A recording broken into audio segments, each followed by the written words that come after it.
আমি নিম্ন মধ্যবিত্ত বলছি। আমার বেশ মনে আছে, বাবা খুব ভোরে বেরোতেন আর ফিরতেন সবার ঘুমানোর পর। না প্রতিদিন, না এই ধরুন মাসের 10 থেকে 21-22 তারিখ অবধি। বাড়িওয়ালার সামনের পাড়াটা এড়াতেই এই ভোর 5টা থেকে 12টার অফিস। বাবা বেশ রাগী ছিলেন। আমরা বাবাকে ভয়ে কিছু প্রশ্ন করতে পারতাম না। পারলে নিশ্চয়ই জিজ্ঞাসা করতাম, বাবা তুমি রোজ অফিসের আগে, ছুটির পরে সংসদ ভবনের সামনে অন্ধকারে স্যাঁতস্যাঁতে রাস্তায় বসে মাথা হেঁট করে কি ভাবো? কে তোমার নাস্তা বানিয়ে দেয়? লাঞ্চ করো তুমি?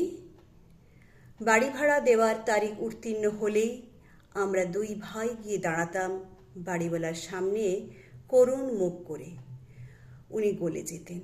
এই হঠাৎ করুণ মুখ করার ব্যাপারটা আমরা বেশ ভালোই রপ্ত করে ফেলেছিলাম সেই বয়সেই। মোটর বাইক পাশ কেটে বের হলেই আমি হাঁ করে চেয়ে থাকতাম। বাবা একদিন বলেছিলেন, শোনো, নিম্ন মধ্যবিত্তদের স্বপ্ন দেখাবারও একটা লিমিট থাকে রে বোকা।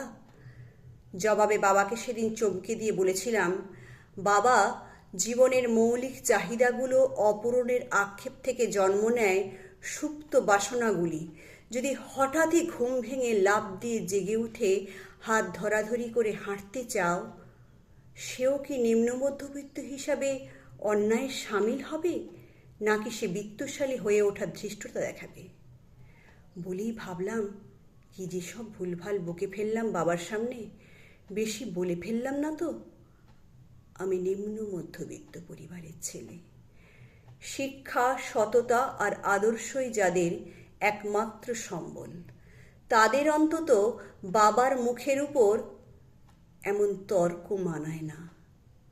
গলির মুখে 3 রাস্তার মোড়ে কার্তিকবাবুর মুদির দোকান। তোমাকে ভয়ে কোনোদিন বলিনি বাবা। ভীষণ হাস্যোজ্জ্বল লোকটির মুখ।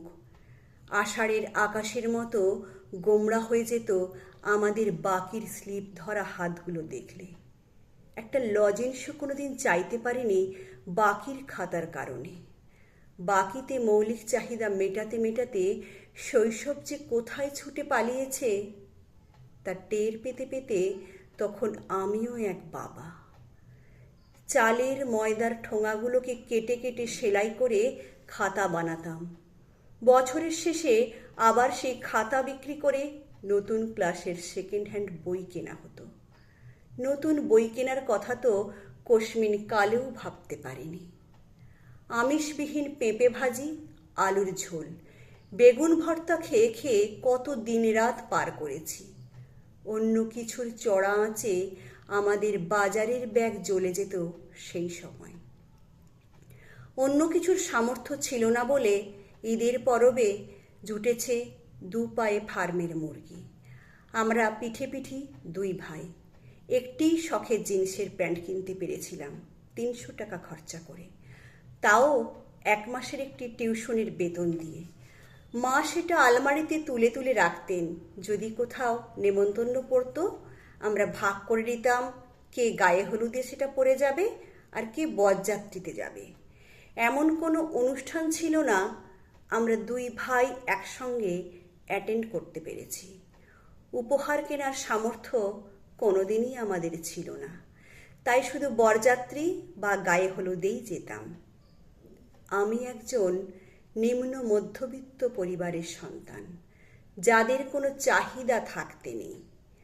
আমাদের মা তবু খুব সুখী ছিলেন, কারণ ক্ষুধা লাগলে আমরা ভাতের মাড় লবণ ছিটিয়ে খেতে পারতাম। তখনও মাছের কাঁটা বেছে খেতে শিখিনি। মাও সে কথা জানতেন, দুষতেন আমাদের দারিদ্রতাকে।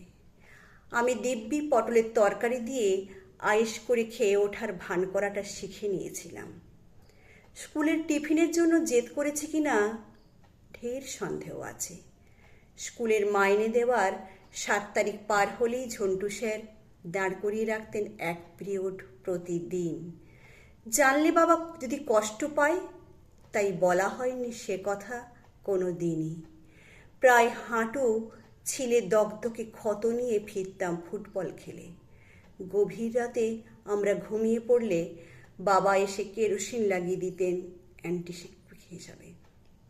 ঝরঝর করে পানি ঝরত তখন চোখ বেয়ে। কেন বাবা, কেন ফেলতে চোখের জল? আমার হাঁটুর ক্ষত, এই যে রক্তাক্ত চামড়া ছেঁড়া, কেন যে তার চোখের পুকুরটাকে আন্দোলিত করে যেত, সে সময় বুঝতে পারিনি। অন্যদের দেওয়া সেকেন্ড হ্যান্ড জামাতেই নিজেদের মানিয়ে নিতে শিখেছিলাম। তবে আমাদের মাঝে ছিল পদ্মপুকুরের মতো ভীষণ লজ্জা। কলেজে, ক্যাম্পাসে বা আত্মীয় স্বজনদের কাছে আমাদের অবস্থান ছিল সুদৃঢ়, মর্যাদা সম্পন্ন। বাইরে থেকে দেখে বোঝার উপায় ছিল না আমাদের ভেতরের দৈন্যদশা। কারণ শিশুবেলা থেকেই আমাদের দুটো শিক্ষা দেওয়া হয়।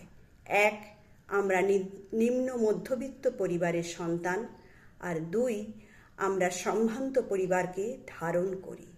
আমাদের বুক, পেট, তলপেট, উদর, বৃহদান্ত ক্ষুদ্রান্ত সব ক্ষুধার তাড়নায় ফেটে ছিন্ন ভিন্ন হয়ে গেলেও আমাদের মুখে সবসময় চাঁদের হাসি লেপ্টে থাকবে। আমাদের মুখে সবসময়ই চাঁদের হাসি লেপ্টে থাকতো।